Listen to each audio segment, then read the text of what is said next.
Dole sai ƙasar Nijar da Najeriya da Kamaru da Chadi sun haɗa kansu. A yau ne dai aka kammala ficewar ƙasashen nan guda uku wato Nijar da Mali da Burkina Faso daga ƙasar Chadi.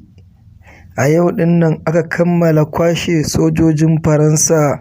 To kada dai ku manta, kada ku sha'afa, in ba ku taɓa ziyartar shafinmu ba, to ku danna mana subscriber sannan ku taɓa mana alamar ƙararrawar sanarwa, shine zai tabbatar muku da zarar mun ɗaura muku sabon labari zai zo muku. Ga cikakkun labarai.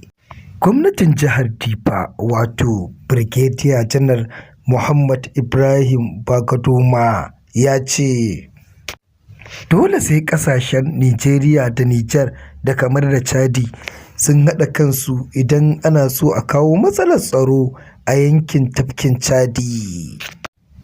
A cikin makon nan ne ƙasashen uku da ke ƙarƙashin mulkin soji wato Nijar da Burkina Faso da Mali suka kammala ficewa daga ƙungiyar nan wato ECOWAS.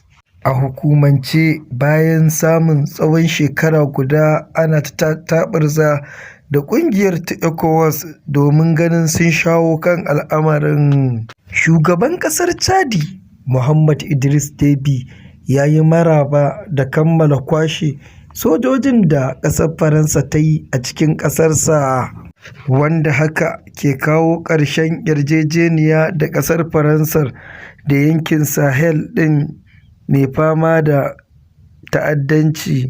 Kada ku manta, kada ku sha'afa, in ba ku taɓa ziyartar shafinmu ba, to ku danna mana subscriber sannan ku taɓa mana alamar ƙararrawar sanarwa, shine zai tabbatar muku da zarar mun ɗaura muku sabon labari zai zo muku. Za ku iya rubuta mana comment sannan ku danna mana like. Mun gode. Sannan muna mai sanar da ku cewa za mu fara kawo muku labaran wasanni insha Allahu. Mun gode da ziyartar shafinmu.